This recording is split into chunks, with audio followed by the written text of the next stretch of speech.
Good afternoon, everyone. Welcome to Raving Fans. This session is going to be a recap of a previous webinar I've done on why you should be building Raving Fans and why they are so critical for your brand. That's the first thing we're going to cover. And then we're going to go on to different ways that you can create Raving Fans for your business. So we're going to go through, I've picked out today 7 strategies for you that you can adopt. You won't need them all. So my advice today is to take what is really valuable for you that you can implement within your business. If you don't know me, my name is James Gentle, and I'm on a mission to help business owners grow their business profitably and to live their lives more pleasurably. I support business owners and SMEs in the local community, and I'm very happy to connect and to those ends. So if you're not already connected with me on LinkedIn, please do so. This session is for you, so that's enough about me. Anyone that does want to pick up after the session, then you are very welcome to connect in or give myself or one of the team a call. So let's check in. The first thing I'd like you to do is adjust your environment. Make sure that you're focused. I've just closed the window so I can't hear the noise outside, but open your mind, yeah, and be ready for participation, something we actively encourage here, yeah, and set your mind for what success looks like.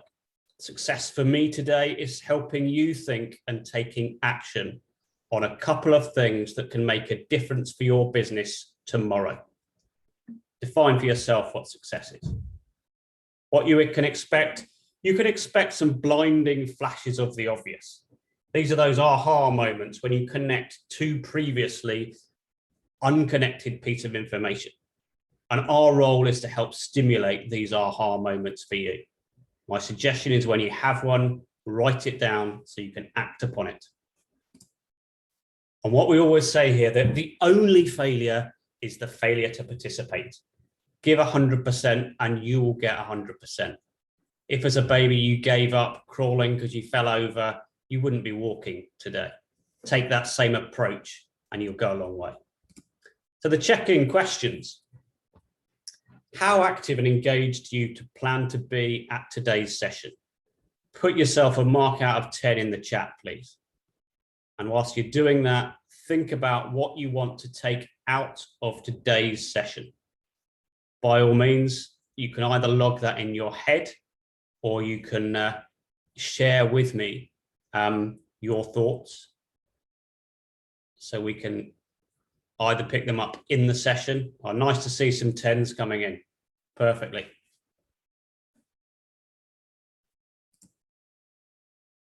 Fantastic. Full house. So turning your customers into raving fans is all about relationships. I mean, anyone who works in marketing will know that it's all about relationships. But which relationships are more valuable? Which ones do you nurture? And how do you decide which ones to invest in? Now, you all know that business needs customer. The first thing that you need to do is to define your perfect customer. This we covered in a bit more detail next time, but I would like you to just take 1 minute now to put into your head your perfect customer or set of customers and define to yourself very quickly what makes them perfect. Is it the amount they spend? Is it how much they spend with you? Is it the profit that you gain from them? The time you have to invest? What is it that makes a perfect customer? You have to have that before a lot of referral strategies and building raving fans have that in the back of your mind. Now, we covered this in more detail in part 1, so I'm not going to dwell on it now. There is a handout that accompanies this in which you can define that perfect customer, and we will be sharing that. So Lauren will share that in the chat with you if you want to use that ongoing. But things are not always perfect. So in the game of life or the game of business that we're in, consider those perfect customers as your ladders. Those are people that you're helping deliver value to create value for you ultimately, because we are in business. But also take a second to consider those snakes. So how much time do you spend focused on the ladders, the really useful people that you want to serve, that are a pleasure serving? Think back to your perfect customers. And how much time do you waste on the snakes? Yeah. And think about, what can you do to prevent yourself slipping down those snakes, wasting time on the snakes, those customers that aren't good for you? And think about asking yourself, how can I spend more time working on the ladder customers within my business?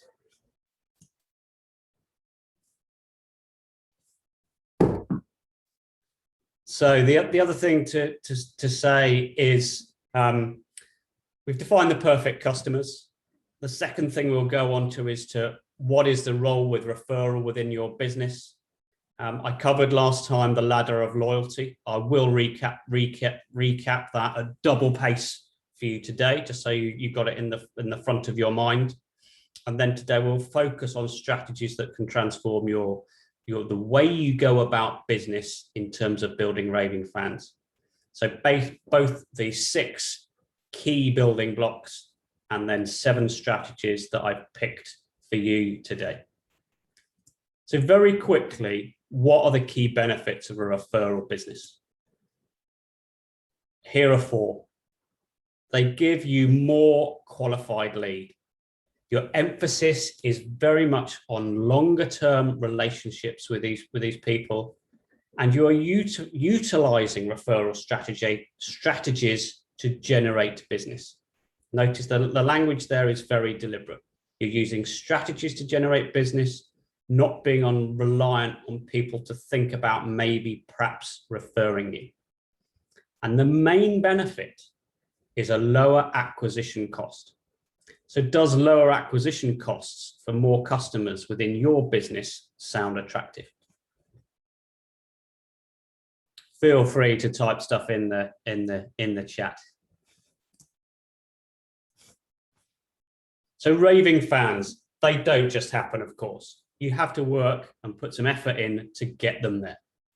So let's just recap on that ladder of loyalty. I'm going to do this at double pace today, and if you want to watch a slower version, that does exist and is available for you to watch on catch up. So the ladder of loyalty. Yeah, we start the first rung of the ladder with what we define as a suspect. So this is somebody who fits your target market. They are a potential customer and they are willing to buy with you. That is rung 1. We then go up to prospect. A prospect is somebody who has taken action. So they may be calling you, they may have had a look at your website, and you collect their details. So you can stay in touch with them. This is about building your database. You then need to use your sales skills to influence them up the next stage of the ladder. And once you've done that, they're a shopper and they've bought something from you. In fact, we define it as a shopper has spent one time with you or made one purchase. Watch out here, as many businesses stop here and think, great, we've got a shopper, and they move on to the next suspect. If you've got a stop sign in your business, get rid of it. Get rid of it now. It is holding you back. You're leaving profit and opportunity on the table. What you need to do with that shopper is convert them to a customer. So a customer is somebody that you've recorded in your records. You know what they have bought, how much they've spent, and that allows you to start tailoring your messaging to them. Powerful messaging. The next rung of the ladder is to convert that customer into a member. Oh, sorry, I've got a question here. Let me just go back to that. Can I give an example of a stop sign? it is not it is basically, in simple terms, it is a lack of action. Rather than you doing something, it's not doing anything at all is the stop sign. So for example, you go and have a fantastic meal at a restaurant. You've fed back to the waiter, this was wonderful, send my compliments to the chef, and that restaurant never ever contacts that person again. That is a wasted opportunity for that restaurant. Hopefully that answers your question. If you have more detail, if you have any, oh, thank you. Yeah, it did. So where were we? Okay, so members. A member, it doesn't have to be a membership organization, but they feel like they belong, and they are therefore more likely to continue shopping with you. You can, and from your perspective, it makes sense to put more effort into members and reward them. And ask yourself a couple of questions here when you're thinking about people who might be members. So how many of them know all of the products or service you offer? And how could you actually give your customers a sense of belonging? That'll be different for you all, depending on your business. But think about it for your business. Perhaps there's an action there that you can think of, one thing to increase the sense of belonging you can give your customers. So moving members up to the next level. An advocate is somebody who tells others about you. They will give referrals or promote you, and they will keep buying. And they are actually worth considering as almost a capital asset of your business. Anyone who's an advocate of your business is somebody you should invest time with and look after. And they may be a customer, or you can actually have advocates who aren't current customers. Worth bearing in mind if you also know people who are willing to tell others about yourselves, even if they are not purchasing from you currently. Leverage that relationship. And at the top of the ladder, once you've created your advocates, you need to keep on moving them up. An advocate in an extreme will actually do your selling for you. Yeah, they can't stop telling people about you. You know, it's the kind of person that you hear raving about a great experience. You must go to. So I've got restaurants on my mind. You must go to this restaurant. It's the best experience I've ever had. They've had a good experience. They want to share it with their friends. Really look after these people. The more people you've got there, the more effective your ladder of loyalty will be. So there it is in summary. So the question I would ask yourself now is, well, firstly, do you have a ladder? What it looks like will depend very much on what your business is, but how far does it extend? How easy is it for people to climb? And when I say easy, my real question is, how easy are you making it, and how are you helping people, your customers, climb up that ladder? Yeah. Also think about, going back to that perfect customers, who you want to climb up the ladder.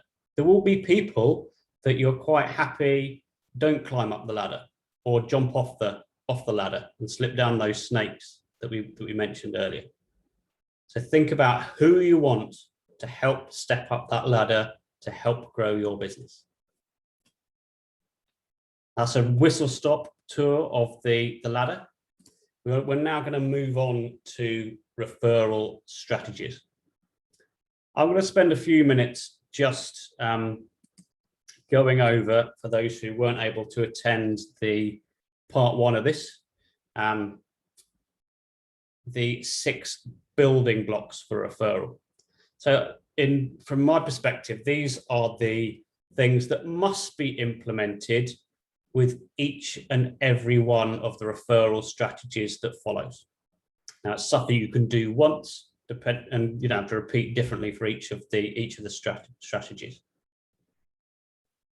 And investing time here is really critical. One of the common things that I see is people going straight into implementation of marketing strategies, and they haven't necessarily thought about some of these building blocks.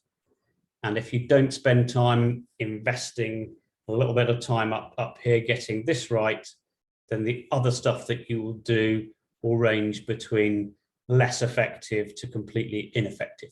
So invest some time up front on defining, firstly, who your ideal customer is. Once you know your ideal or ideal customers, you might have a number of different groups that you're targeting. That is absolutely fine. Review your customer list with your ideal customer criteria in mind. And one of the things that we mentioned and actively encourage was to actually grade your customers. So right from there's a simple exercise that you can do that is included within the handout, and you will receive a copy of it in terms of follow-up, but I'm sure Lauren will also drop it into the chat now. So if you want to look at it, you can do so now. There's a simple exercise on grading customers where you literally grade your customers from A to D. A being those awesome customers at the top, and D effectively being the people to drop within your business, or the people that are effectively dead to you, i.e. you'd be better off not having them. There's a whole exercise on that, which is a really useful review. Lots of people have some BFOs when they go through that from clients I've worked with. So there's a sheet there if you want some help in going through it, or a bit more of a detailed explanation. Reach out to us. Happy to take you through it. You then work out how much your customers cost to acquire. How much are you willing to invest to get customers into your business? Again, there's a worksheet on that to work it out in a real simplistic way on the handout, so I'm not going to labor it. Any questions you have, get in touch. And then decide how much you're willing to invest to buy new customers. Yep, buy new customers in the same way that you would buy anything for your business. You can buy customers. Yeah, and if you track how much it costs to acquire a customer and the value of that customer, it is very easy for you to decide how much you are going to invest in buying new customers.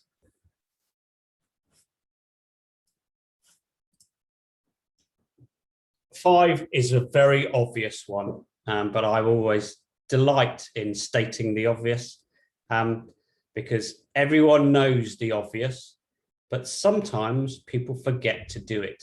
So keep in touch with your customers. If you're going to do this, if you're going to build Raving Fans, commit to it now, because it's something that you believe is important to your business, and invest time in keeping in touch with them. Absolutely vital. And then for any business that is building a referral strategies, part of it will be about educating and informing your customers as why it is good for them to give you referrals.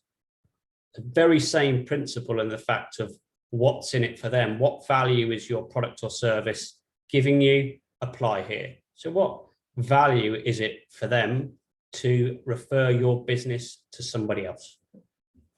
So those are fundamentals. So I suggest, if you are serious about referral and growing profitable business from it with referral strategies within your business, you spend a bit of time on those key 6 building blocks before you go on to select the strategies that you will employ for your business.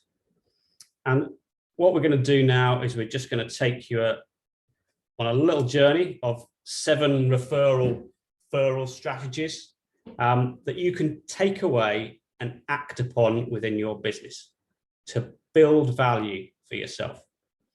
I've picked 7 for you. Pick those that you think are going to resonate with your business model. I'd encourage you to be creative. I'd encourage you to take action, because by taking action, you'll get some results. You might also get some learnings. And I would encourage you to test and measure those learnings. So start small, understand what works for your business, and then build upon what works. The first one, Raving Fans, number 1, is awesome service. Yes, I hear you say. That is obvious, isn't it? We all give awesome service, don't we? So let's take a second now. Rank your service you give to customers out of 10 in the chat. What level of service do you give to your customers? See what we've got.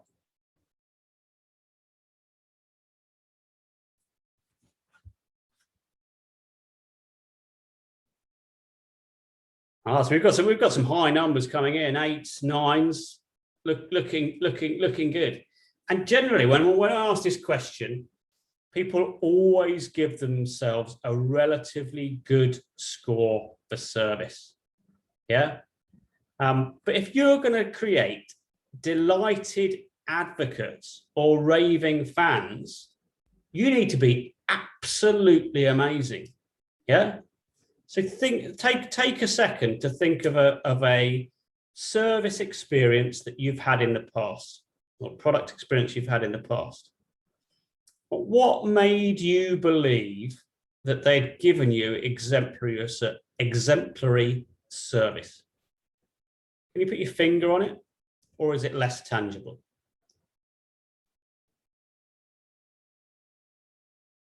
You know, and sometimes these things are, you know, the most common is some really high-end experience. Take that visual in front of you, yeah, or clearly from some really high-end concierge service of a hotel. Those are common examples. But it's the little things that you can do every day that can add up to delivering awesome service as well. So I'd encourage you to think about the details as well as those things that are your first choice, really obvious stuff. So I don't know. When COVID hit and we started having to kind of queue outside supermarkets, there were massive queues. And I went to a supermarket, and I think, well, it's not their fault, is it, that I have to queue? That's a system that they've got to cope with. People hadn't adapted. People were still buying, you know, hordes of loo roll at the times and tins of beans. If it cast your mind back to about a year ago, at this particular supermarket, when it was raining, they gave people umbrellas, and when it was really hot, they gave people bottles of water. Now, that in itself is a very small act, but it starts to build up your experience from going from, in this particular occasion, a bad scenario, i.e., oh my God, I've got to waste half an hour in a queue in the searing heat, to, oh wow, they didn't have to do that, but I'm in the queue having a nice drink. Okay, I'm a bit delayed, but you've changed that experience and the perceptions of your brand amazingly. Yeah. So what I'd like you to do now, you've got that experience of a fantastic service in your head. Note down one thing that you can do to improve the service that you can act on after this session. Feel free to share some of those if you like in the chat. Love to see them. Just one thing.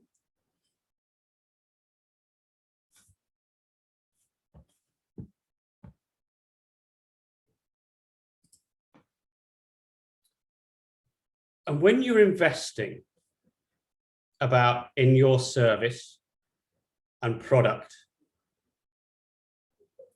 the question I think you should be asking yourselves is, how much can I or should I be investing in the creation of Raving Fans? and delivering this awesome service experience. Now, this is going to depend massively on the kind of business that you run. But I would ask yourself the question, do you want a lifelong relationship with this customer or a one-night stand? Now, obviously, the scenario there, the one-night stand is a single transaction. You don't invest much in it and they move away from it.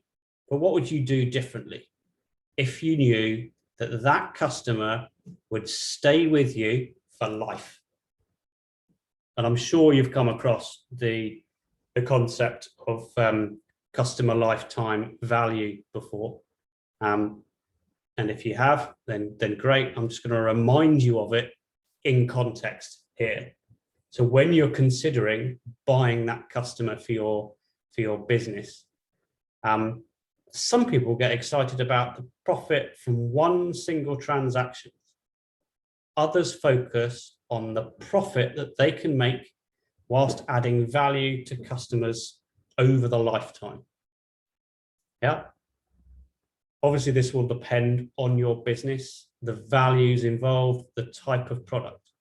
But if you start your mentality thinking about the customer lifetime value, even if you sell widgets on a website, your value is how many times can they continue to buy that widget ongoing for many years, and invest in those customers are going to stay with you. That is all part of the Raving Fans experience, getting to people to continue to buy with you. And for anyone who's investing and building their business to sell, then the more people that you've got as a repeat business in your business actually increase your business value and attractiveness to any prospective buyers. So number 2 is about experience creation. So you ranked earlier on your customer service. Now rank your experience out of 10. And when you do this, I'd like you to consider, how special does it make people feel? How different or unique are you? And do you stand out? Are you memorable? What's the experience that you give people out of 10? And again, please do share that in the chat. We'll see what the trend is versus the customer service number that I shared earlier.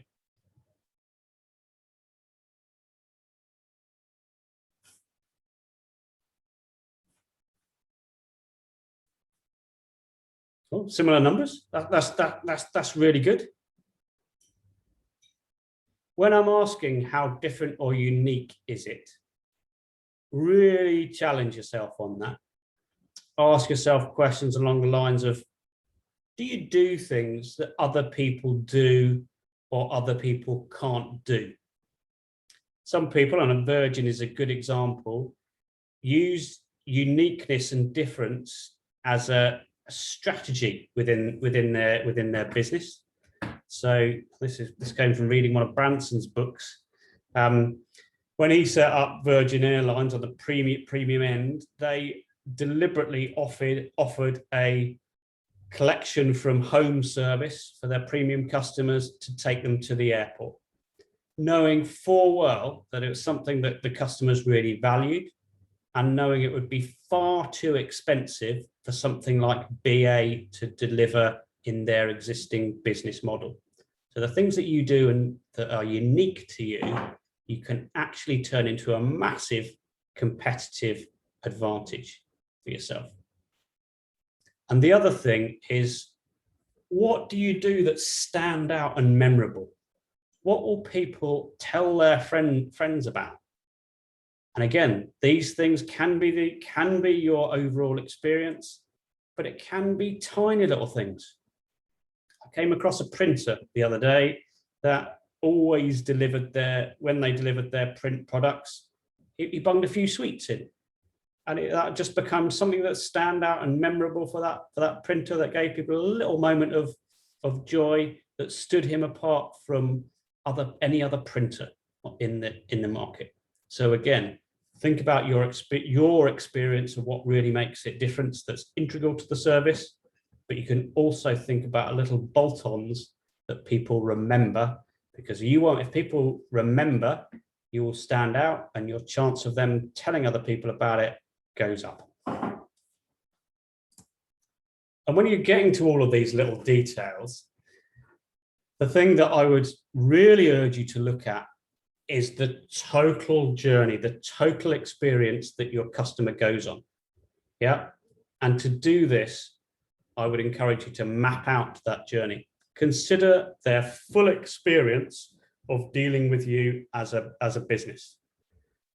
Because what you want to do is make it really easy, almost frictionless. What do I mean by frictionless? Netflix, probably a great example of this. You're watching a series. At the end of that series, it says, or it doesn't even say, it just goes on to the next episode. Are you happy to continue, or do you want to stop? Yeah. Only after about 3 episodes, when it thinks you might be going to sleep, does it say, do you want to continue watching? So they make it so easy to consume their products. The other thing that I would urge you to consider, looking at that guy on the left of the screen here, is the pain points. Because you can have a fantastic product and you can have a fantastic experience, and then a tiny little detail can let you down. And people remember those tiny little details that let them down. Okay, thank you. I think I've got one note saying I need to hop off. Absolutely fine. You can watch the rest on catch up, and please get in touch with any questions. Look at those details. Eliminate those pain points. Think of their expectations. Think of their expectations will be based on a number of those things. It will be based on their past experience, amongst other things, and it will be based on the experience of the competitors if they've been using those. Think of what represents going above and beyond. But please also remember the tiny little details that frustrate or piss people off. Yeah, great example of this the other day. Just make sure things work. Sounds a bit sad, but I was really excited the other day. I thought the bank I was with found a pain point, which is, if you get a check, it's a right pain to pay a check in, and they'd launched an app. Oh, great. There's an app. I don't even have to post the check in or work out how to do that. I can just scan the check in. So I was really excited about that on a low level, of course. But I was completely let down because it didn't actually work, or didn't work for me on the occasion that I tried it. So it goes from being a great elation of this is a fantastic idea, great experience, I'm glad they've solved that little problem, to, oh, it doesn't work. Oh my God. So look at the detail of the customer journey, pick out the things that are going to make people turn away from you. And if you do that, the chances are some of your competitors won't, and that really stands you out in the market. The other thing to say is, look, don't just rely on gut feel. Speak to your customers, get their feedback. And if you're not already asking, answer that, get from people that one magic question, NPS, Net Promoter Score, which is basically built around the single question of, would you recommend us? Now, there is a whole way, I won't go into it now. If you need to know how to work out your NPS score, I can tell you how to do that. I'll pick that up separately with people if they want to work that out, but it's really easy. So number 3, boldly ask. 2 elements to this. 1, just do it. If you don't ask, you won't get. Secondly, consider how you do it. So choose your moment and talk with conviction. Give people a reason, and after you've received the commitment, don't do it before. Ask the customers why they decided to buy with you. If you can then say, well, have you any of your friends, might they be inclined to buy for the same reasons? And give people a couple of reasons, yeah? And the real test here is, if you were a customer of your business, would you pass your friends' details across right now? If your answer is not a resounding yes to that, then there's something you need to do. Number 4 is to reward your customers for quality referrals. i.e., you can buy customers from your existing customers. You can even offer them a special price for qualified referrals. You know, put out the question, would you like the regular price, or would you prefer the discounted referral price? To most people, that will probably be greeted with the reaction of, what's the discounted referral price? To which you can then explain to them what you could offer them if they're able to give you a quality referral. You can even give multiple rewards to get the strategy going and really working. Remind people that it exists. I don't know. Let's just make something. Imagine that every customer that somebody bought you gave them a bottle of champagne. They think, well, that was good. That was worthwhile. I just received a bottle of champagne. And you could remind them at that point in time that if they bought you another customer, that you might reward them again. So it would be incentivized to get another bottle of champagne, and that could go on infinite. Cheers to that one. The other thing I want to raise is gifts, or critical non-essentials, as we call them. And these are small things that you do to your customers to show them some love. And it's really about showing appreciation here. These are things that complements what you sell rather than necessarily being what you sell. And the thought and the gesture is almost just as important as the value. In fact, the best way to do this from a sort of a cold financial perspective is pick something that gives a really high perceived value, but with little or no cost to you. I don't know, bunch of flowers might be a really good example of that. You spend £30 on a bunch of flowers to reward somebody, and the level of feeling that they get from a receipt of that is really good. Something they'll talk about. And again, it's the little details. And you can use these in different ways. I think car buying is quite an interesting example. I think they use it to distract. So I think the last time I bought a new car, it was a little while ago, there was a number of things that they did to distract. Obviously, I had to go there, pick up the car, and pay for it. So I guess to distract me from the payment and build the experience more about receipt of the car, there was a couple of things that they did.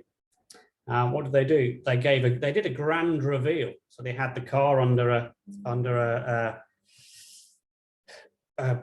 cloth, a big cloth, and they revealed it like they would do sort of a brand new make and model.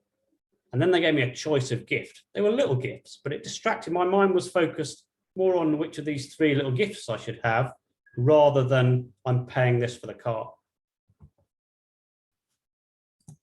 And very quickly, we've got a few minutes left, gift vouchers. Yeah, something made famous by the book token. But if you knew that every time you sold a gift voucher, you were introducing another lifelong customer to your business, what else would you do to sell gift vouchers? It's an interesting question, isn't it? So do all your customers know that you sell gift vouchers, and do they use them? And there's an opportunity here way beyond the value, because people often use gift vouchers as part payment towards something. So bear that in mind. If you haven't got a strategy around gift vouchers and it's relevant for your business, consider it. And the final one, let's end on a party. Yeah, so throw a party and bring your friends along. Again, this applies to many businesses. So imagine go up to one of your customers and say, look, I'd like to throw a party for you so you can celebrate with your friends. You've just renovated their house, for example. The party's on me. All you need to do is give me your name and addresses, and I'll organise all the invitations. Yeah, that's the absolute secret. Halfway through the party, you may turn up with some extra drinks. The point of raising this is, one, it's a final flurry, and two, it's asking yourself the question is, how can you become talk of the town? So there are 7 strategies. There are loads more, but what I'd urge you to think about is what works for you and how you can test and measure it. And if you test and measure in stuff, you can do more of what's working well and change stuff to improve it ongoing. And the final point is really, I want you to take at least one action today. So consider now and write it down. What's your profit from today? What action are you going to take to add value from what you've picked up here, or I've simply reminded you of? That's absolutely fine. The main thing is you take something away and profit from it in your business tomorrow. There's loads of stuff that you can take away and just implement your business and add incremental value to it. If you want your business to grow exponentially, then come along and speak to us. Quite happy to arrange a session to understand you and your business and how we can get you from where you are now to where you want to get to. So the final thing from me is thank you very much indeed for joining. If there's any questions, please type them in the chat now or get in touch with us and have a follow-up conversation and chat. I'd love to do that with you.